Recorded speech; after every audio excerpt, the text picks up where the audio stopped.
La semaine dernière, on a découvert ensemble la Galaxy Watch 5, la toute nouvelle montre de Samsung, ici dans sa version standard, pas le modèle Pro, puisque ce modèle standard a un design plus minimaliste et elle est aussi beaucoup plus fine à porter. En effet, lors d'un événement organisé par Samsung la semaine dernière, j'ai eu l'occasion de prendre en main la version Pro et je peux vous confirmer qu'elle est vraiment, mais alors vraiment, massive. De son côté, on l'a vu ensemble, mais c'est vrai que la Galaxy Watch 5 n'a pas de grosses nouveautés par rapport à la Galaxy Watch 4 et certains d'entre vous en commentaire me l'ont bien fait remarquer. Cependant, on en a parlé, mais cette Galaxy Watch 5, elle en a des nouveautés et je suis convaincu que pour bon nombre d'entre vous, ces nouveautés sont intéressantes. Alors, est-ce que cette Galaxy Watch 5 vaut le coup? Eh bien, vous avez bien fait de cliquer sur la chaîne de Discover Dose parce qu'on va voir ça ensemble. Le design de cette Galaxy Watch 5 n'évolue pas par rapport à l'année dernière. Et c'est tant mieux. Il était très réussi et je vois donc pas de raison de changer tout ça. L'ergonomie reste plutôt bonne, là aussi pas de changement, mais encore une fois, je regrette le fait que les bracelets n'aient pas beaucoup de possibilités de mouvement. Question design, il y a bien quelques capteurs qui changent de place, mais ce qu'il faut retenir, c'est surtout qu'il n'y a rien qui change. Non, en fait, cette Galaxy Watch 5, elle évolue sur 3 points. Le premier étant l'écran. Il est toujours aussi lumineux, grand et bien défini, c'est vraiment un des gros points positifs du produit. Alors que l'année dernière, l'écran était protégé par un verre en Gorilla Glass DX, on retrouve dorénavant un verre de protection en saphir synthétique. Et là, il faut mettre de grosses guillemets sur saphir synthétique. En effet, le saphir, sur l'échelle de Mohs, qui évalue la dureté d'une matière et donc sa capacité à se rayer plus ou moins rapidement, eh bien ce saphir ou le saphir synthétique, normalement, est censé se rayer à 9, là où le diamant se raye à 10.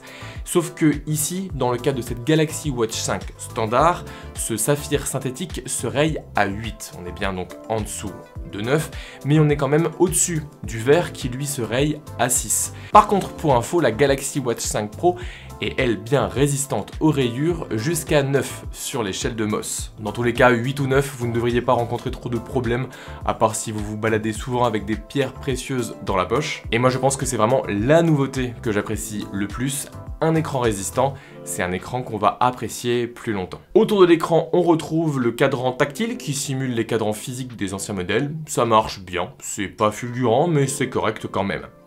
Au niveau de la batterie, on a ici 13% de batterie en plus, on passe à 410 mAh, on peut donc légitimement se demander si ces 13% vont vraiment se ressentir dans un usage réel.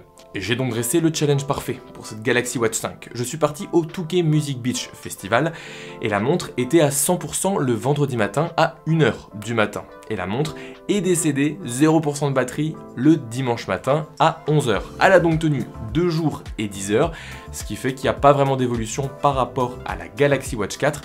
Donc ces 13% de batterie en plus, eh bien ils ne se traduisent pas vraiment au niveau de cette Galaxy Watch 5 et c'est vraiment dommage. Par contre, s'il n'y a pas de nouveauté au niveau de l'autonomie, il y a quand même une belle nouveauté au niveau de la recharge puisque Samsung promet une recharge vraiment plus rapide, jusqu'à 50% de batterie en seulement 30 minutes et c'est des chiffres que j'ai pu effectivement vérifier.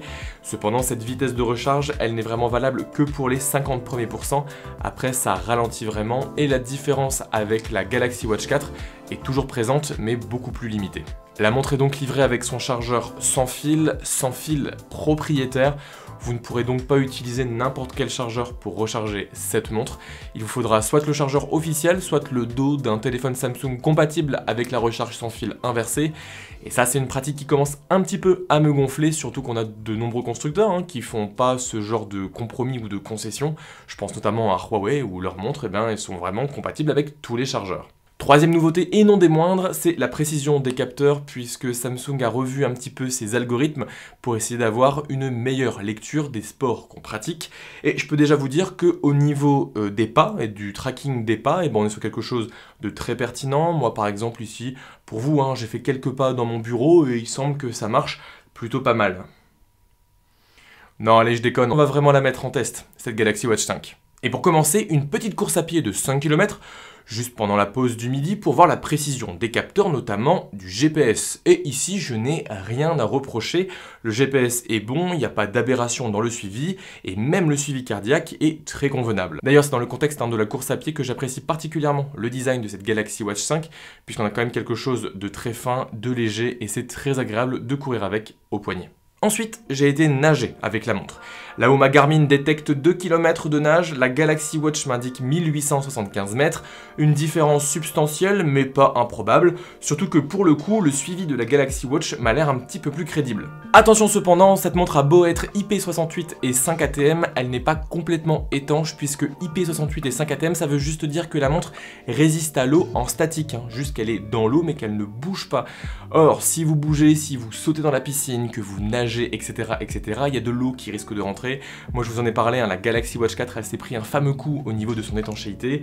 Donc voilà, moi j'ai quand même pris le risque d'aller nager avec. Ça veut pas dire qu'elle va forcément griller, je sais qu'il y en a plein d'entre vous qui nagent avec leur montre et il n'y a pas de problème.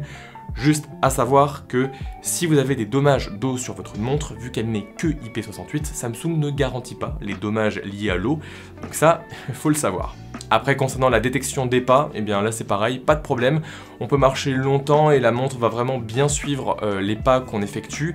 Au bout d'une certaine durée, genre 10 minutes, la montre détecte automatiquement que ça fait 10 minutes qu'on marche et elle nous propose de lancer l'activité, ce qui est plutôt pas mal.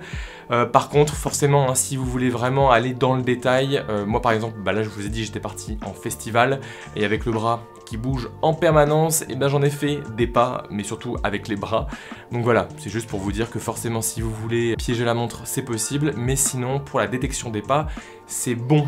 Par contre, en randonnée, il n'y a que la Galaxy Watch 5 Pro qui bénéficie de fonctionnalités un petit peu plus avancées comme la fonction de retour au point initial ou encore l'import de pistes GPX.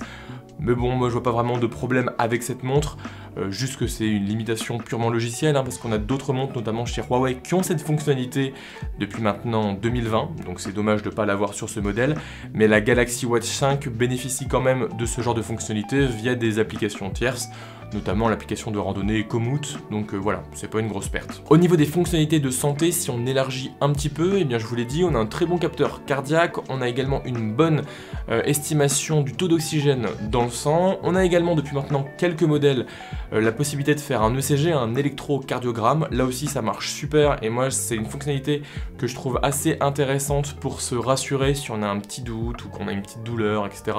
Ça peut être intéressant d'avoir cette fonctionnalité sur la montre. Ensuite on a le calcul de la tension, là je suis un peu plus mesuré puisque l'application sur le smartphone bug plutôt pas mal et en plus on est obligé de réactualiser les chiffres avec un vrai tensiomètre une fois par mois. Moi si j'achète cette montre c'est pas pour acheter à côté un tensiomètre et dans tous les cas le produit est tellement petit que c'est pas toujours évident de faire confiance à un produit comme ça. Même principe au niveau de la détection de la composition corporelle, ça a été ajouté avec les Galaxy Watch 4, alors globalement ça marche assez bien, mais ce qu'il faut retenir c'est que le courant ne passe que dans le haut du corps, et donc globalement ça détecte votre composition corporelle que sur le haut du corps. Donc si vous avez des grosses cuisses ou des grosses fesses, et vous êtes chanceux, parce que la montre va juste vous dire que vous avez une bonne condition physique alors que vous avez tout en bas. On a également le suivi du sommeil qui a connu une jolie refonte. Je trouve qu'on a des chiffres plutôt pertinents, notamment au niveau des phases de réveil et au moment où vraiment on s'endort, ça c'est plutôt cool. Et ça doit être lié ici à ce nouveau capteur qui est un capteur de température. D'un point de vue un petit peu plus global, au niveau logiciel, on reste bien sur une montre Android Wear, donc avec toutes les fonctionnalités Android, mais avec une petite surcouche quand même de chez Samsung et des fonctionnalités exclusives. Dans ces fonctionnalités, on a notamment le calcul de la tension et de l'ECG que je vous parlais tout à l'heure. Alors attention, il y a des petits bricolages qui existent pour avoir ces fonctionnalités sur des téléphones Android autres. Moi par exemple avec la Galaxy Watch 4, j'avais ces fonctionnalités sur mon Pixel 6 Pro, donc si ça vous intéresse, je vous mets les liens en description, mais il y a aussi d'autres fonctionnalités qui sont en exclusivité, notamment le déclencheur de l'appareil photo avec la possibilité de visualiser ce que le téléphone voit, ou encore la prise en compte des Galaxy Buds ou des Buds Live ou des Buds Pro, etc. On peut piloter directement ces Galaxy Buds depuis la montre. Et donc en dehors de ces différents points, on reste bien sur du 100% Android avec Google Pay, Google Assistant, on a également Google Maps pour faire de la navigation. Bref, on reste vraiment dans du pur jus Google avec également un accès au Play Store et toutes les applications compatibles Wear OS. Vous pourrez également streamer directement des musiques depuis la montre. Ici, on retrouve 16 Go de stockage. Donc vous pourrez notamment utiliser des applications de podcast ou encore Spotify ou YouTube Music, même si je trouve que là aussi pareil, YouTube Music c'est pas très optimisé sur Wear OS. Au niveau des notifications, je trouve aussi que l'intégration est plutôt bonne, on a la possibilité de les effacer forcément, mais également d'y répondre via 3 manières, soit avec un clavier, soit avec des réponses rapides, soit avec la voix. Donc là aussi c'est très complet. Bon, en conclusion, vous l'avez vu, peu de grosses nouveautés, mais un prix plus élevé pour une montre qui reste quand même sexy et bien dotée. Dans la droite lignée de la Galaxy Watch 4, j'ai adoré porter cette Galaxy Watch 5 au poignet. J'ai trouvé l'écran très bon, très lumineux, la montre très légère et super agréable en sport. Et je pense sincèrement que par rapport à la version Pro, cette version standard, elle est vraiment la montre à acheter pour 90% des personnes qui cherchent à avoir une montre Android. Par contre, vu l'autonomie qui finalement n'augmente pas et le prix qui lui par contre augmente vraiment, on a une différence tarifaire de quasiment 2 fois le prix et donc je vous dirais d'aller plutôt voir du côté de la Galaxy Watch 4 qui est moins chère et quasiment la même que cette Galaxy Watch 5. Dans tous les cas, j'espère que cette vidéo vous a plu, n'hésitez pas à liker la vidéo et à vous abonner si c'est toujours pas fait. Quant à nous, on se retrouve lors de la prochaine vidéo, prenez soin de vous et restez curieux. Allez, salut!